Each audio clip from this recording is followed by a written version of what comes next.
እያረሩ መሳቅ አስለምደሽኛል የሚባለው አባባል እንግዲህ እንደዚህ ነው። እኛ ጋር ነው የሚሰራው። እውነታው ነው ይሄ እውነታ ነው። 70 እና 80 ሺህ እየተከፈለኝ የጫማዬ ብራንድ ይገርመኛል። አንድ ቀን 32 ጥርሴን ያስለቅመኛል ያለችው እህት እንግዲህ በሁላችንም ቤት ይሄ ህይወት የምንኖረው ህይወት ነው። አረብ ሀገር በተለይ ኮንትራት ቤት የምንሰራው እህቶች ይሄ ነው ህይወታችን። እውነት ወይስ ሀሰት? መልሱልኝ። ሰላም ውድና የተከበራችሁ የደሞዝ ቤተሰቦች እንዴት ናችሁ? እንዴት ቆያችሁልኝ? አላችሁልኝ ወይ? እኔ ደህና ነኝ እግዚአብሔር ይመስገን። ዛሬ ሰዎቼ እንዳጋጣሚ ወደ ውጭ ስለወጡልኝ ከቪዲዮዬ ጋር አይነናል እየተያየን እያወራሁኝ ነው ለመጀመሪያ ጊዜ ማለት ነው። ከዛ ወዲህ ግን ያው ውስጥ ድምጼን ተጠቅሜ ነው ቪዲዮ የምሰራው፣ ምክንያቱም አሰሪዎቼ ወደ ውጭ ስለማይወጡ ማለት ነው። ቢወጡም እየቀነሱ ነው እንጂ የሚወጡት አንዴ አይወጡልኝም። ግን እነሱ በወጡ ሰዓት እንደዚህ በነፃነት ማውራት ደስ ይለኛል። እንደዚህ ማውርቼ ሳልጨርስ ከሚገርማችሁ መጡብኝ ማለት ነው። እና አቋርጬ ወደ ውስጥ መግባት ጀመርኩኝ፣ በድምጼ መቅረጽ ጀመርኩኝ። እና እንግዲህ ውዶች የዛሬ መግቢያው ላይ እንደተመለከታችሁት የአረብ ሀገር ህይወት እንግዲህ ትክክለኛ ህይወት ነው። ይሄ የድራማ ወይም ኩረጃ አይደለም፣ የምንኖረው ህይወት ነው። በተለይ ኮንትራት ቤት ውስጥ የምንሰራ እህቶች እዚህ ጋር እህታችን 70 እና 80 ሺህ እየተከፈለኝ ያለችበት ምክንያት መግዛት አቅቶን ሳይሆን ያው ብዙዎቻችን የምናውቀው እናውቀዋለን። የእኛን ህይወት የሚያውቀው የኖረው ነው ወይም ደግሞ ከዚህ በፊት ኖሮት የሚያውቀው ወይም ደግሞ ያለበት ሰው ነው የሚያውቀው። እዚህ ጋር ግን እህታችን ፖስት ባደረገችው ላይ ብዙ እህቶች ኮሜንት ሰጥተዋል። ያንን ኮሜንት ከመጀመሪያው እንየው። አንዱን ኮሜንት እኔ ከስር ምን አይነት ኮሜንት ተሰጣት፣ እህቶቻችን ምን አይነት ኮሜንት አስቀመጡ፣ ገመናቸውን ሁሉ እንዳለ ዝቅዝቅ አድርገውታል። ከሱ እያንዳንዷን ኮሜንት እያወጣሁ የምናየው ይሆናል። እንጀምረው። እዚህ ጋር እህታችን እንግዲህ ኧረ ወይኔ ከመጣሁ 1 አመት ከ1 ወር ሆነኛል፣ ግን የምለብሰውን እዩልኝ ብላለች። ይሄ ትክክለኛ ህይወት ነው። የምሬ ነው የምላችሁ። ቀርጸው ነው የሚያስቀምጡት፣ ውሸት ምናምን አይደለም። ምክንያቱም እኔ የማውቃቸው ስላሉ ማለት ነው። እና እንግዲህ እንደዚህም የሚለበስ አለ። መግቢያው ላይ እንዳያችሁት የኔን አስቀምጫለሁኝ። በእነዚህ አይነት የኔ ተመስገን ነው ማለት ነው። እኔም በቲክቶክ ገጽ ላይ ከዚህ በፊት እንደዚህ ብዬ አስቀምጬ ነበረ። ኤርገንዶይን አላስቀመጥኩም እንጂ በ2 አመት ውስጥ እኔ 1 ጫማ ብቻ ጨረስኩ። የእናንተ ስንት ብዬ ባልኩበት ሰዓት አብዛኞቹ አንድ ብቻ ነው ሲሉ የነበሩት። ይህንን ቪዲዮ ግን ከፖስትኩት 7 ወር ሞላው። ግን እስካሁን ድረስ እያዘዋወረው ነው። ቲክቶክ የሚገባው ቦታ ላይ ያደርሳል ማለት ነው። ቲክቶክ በባህሪው ይሄ እናንተን ይመለከታል መልሱ ብሎ ያዘዋውረዋል። እስካሁን ግን ኮሜንት እያደረጉ ነው። ከዛ ኮሜንት ውስጥ ጥቂቱን ላሳያችሁ። እንደምታዩት ትንሽ ነው ያስቀመጥኩት። እስካሁን ግን እንደዚሁ ነው የሚጽፉት። ይሄ እውነተኛ ታሪክ ነው ከሚገርማችሁ ማለት ነው። ኤርገንዶ መልበስ በአረብ ሀገር ውስጥ የተለመደ ነው። የሚገርመው ግን የኛ ነገር ማለት ነው አለመቀየሩ ነው። ማለት አይቀይሩልንም። ኤርገንዶ ለምን ብትሉ ከላይ የሚያልቅ ስለማይመስል ያልቃል ብለው አያስቡም። ችግሩ ግን ከውስጥ ነው። እህታችን ቅድም እንዳለችው 32 ጥርሴን አስለቅሞ እንዳይጥለኝ ያለችው እህታችን ማለት ነው። ከውስጥ ነው የሚያንሸራትተው። የእኛ ስራ ራይሃ ጀየ ስለሆነ ግዴታ መቀየር አለበት ማለት ነው። እዚህ ኮሜንት ላይ ደግሞ ምን ይላል? ከኔ ጋር አረጀ ብላለች። እና ግን የእህታችን 70 እና 80 ሺህ የሚከፈላት እንዴት ነው ብላ ጥያቄ ያቀርባለች። እሱ ያው እንደየስራችን ሊሆን ይችላል። የቆየች ልጅ ትሆን ትችላለች። ልጅቷ ይጨመርላታል፣ በየ2 አመቱ ሊጨመርላት ይችላል። እንደገና ደግሞ ምግብም ሌላም ስራ ምሰራ ከሆነ ሊከፈላት ይችላል። ሁሉም ሰው አንድ አይነት ይከፈለዋል ማለት አይደለም ማለት ነው። እና በነገራችን ላይ ያው እንግዲህ ኮሜንቶቹን እያነበባችሁ ሁላችሁ የተለያየ ጫማቸውን ነው የመዳም ቅመሞች ሲያሰጡ የነበሩት። በነገራችን ላይ የኛ እንትን ማለት ነው እዚህ ጋር ልብ የምትሉት የመዳም ቅመም ቤት አረብ ሀገር የምትሰራው እህቶች ከሆናችሁ የልባችሁን የምታገኙት ራሳችሁ የምታሳልፉትን ህይወት የምታገኙት ራሷ የመዳም ቅመም ቤት የፖስተችው ፖስት ላይ ነው። ያለበለዚያ ግን ሌላው ቦታ አታገኙትም።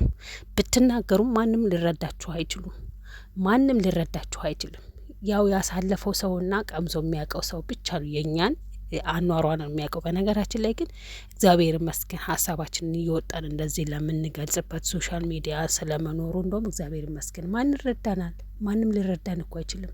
ሀገራችን ላይ ኢትዮጵያ ላይ ብናወራ ለጓደኞቻችን ወይም ለዘመድ አዝማዶ ለቤተሰብ ብናወራ ይጮሁብናል። ጮሆ ሰለቸኝ ብንላቸው ጩኸት ብለው የሚገምቱት ያው ቤተሰቦቻችን በልጅነታችን ተናደው በጣም ተናደው ሲጮሁብን ያለውን ጩኸት እሱን ነው የሚገምቱት እንጂ ይሄንን መቼም አያውቁትም።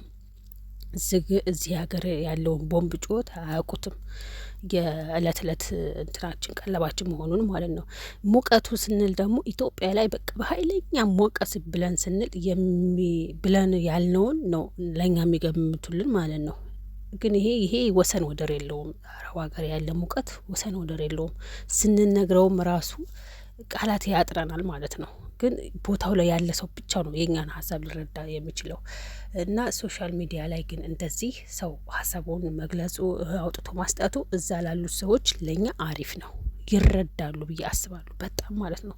አንዳንዶቹ እዛ ከሄድሽ ኮራሽ አትደውይም እንዲህ አቲ ምስኪየቱ ምኑን ይዞን ጉዞ እንደዚህ የሆንን እየሰራን ማለት ነው። ግን ደግሞ ይህንን ስላችሁ እግዚአብሔር ይመስገን በምግብም እረፍትም እንቅልፍም የሚያጡ እህቶች ስላሉ ደግሞ እኛ አናማርርም። ያው ዘና እያለን መግቢያው ላይ እንዳያችሁት እየሳቅን ማሳለፍ ነው እንጂ የሚያምርብን ማለት ነው። እና ምን ልላችሁ ፈልጌ ነው እዛው የመዳም ቤት ቅመም ውስጥ ነው የእናንተን ታሪክና ህይወት የምታገኙት ማለት ነው። ሲቀጥል ደግሞ እኛ እዚህ ጋር ኤርገንዶ መግዛትና መለወጥ አቅቶን አይደለም። ግን ይሄ የሚከሰተው ኮንትራት ቤት የምንሰራ ሰዎች በተለይ ደግሞ ወደ ውጭ ይዘውን የማይወጡ ቤት ያው ምሳሌ ወደ ውጭ ቢሞቱ ይዘውኝ አይወጡም ይዘውኝ አይወጡም ማለት ነው። ስለዚህ እኔ እንደመጣሁ አካባቢ ከኢትዮጵያ እንደመጣሁ አካባቢ ይዘውኝ የሚወጡ መስሎኝ እንደውም ጋዝቼ ብታዩ ጫማም ልብስም ጋዝቼ ቁጭ አረኩኝ ማለት ነው።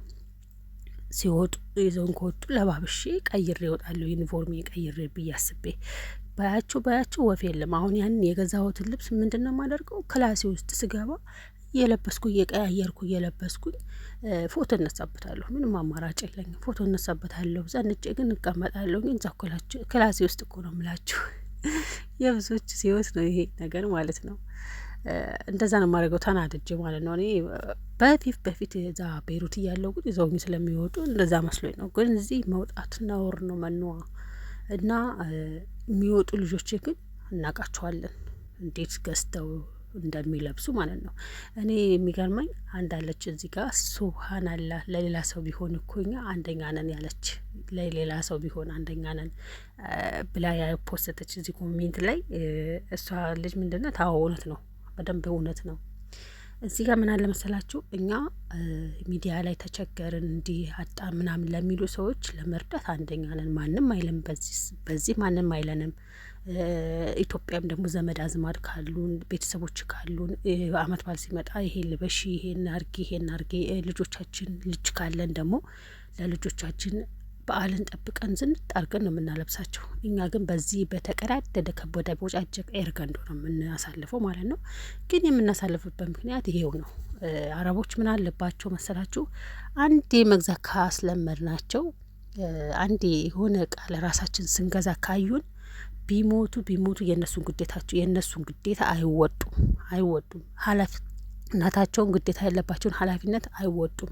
ኃላፊነት አለባቸው ግዴታ። ይሄ ኤርገንዶ ቅባት ምናምን መግዛት የእነሱ ወጪ ግዴታ እንደሆነ ይረሱታል ማለት ነው። ለዛ ነው እኛም ደግሞ ያንን ዘዴያቸውን ስለምናውቅ ነው እንጂ ማንገዛው ለመግዛት ለራሳችን አቅቶን አይደለም። እኛም እልህ ተያይዘን ነው ከእነሱ ጋር ማለት ነው። እኛን እንደ ፋራ ሲያዩን እኛ ደግሞ ስለምናውቅባቸው አንገዛም። እንደዛ ሆነን እንኖራለን እንጂ ግን የእህታችን በጣም በዛ መቦጫጨቁ አላቅም ብቻ እንደዚህም አይነት ቤት አለ በነገራችን ላይ። እዚህ ጋር ደግሞ የባባን ነው የምለብሰው የመዳምን ነው የምለብሰው። አዎ ይሄ እውነት ነው። የመዳምና የባባን መልበስ እየተለመደ ነው። አይገዙልንም። ይሄ ልበሽ ይሄ አዲስ እኮ ነው ይሏችኋል። እና እያነሱ መልበስ ነው፣ ምንም ማለት አይደለም።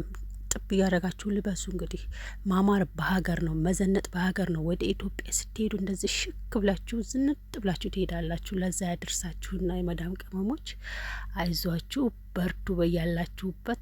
እና ለራሴን በርቺ ማን ያለኝ እናቴ ለራሴን በርቺ።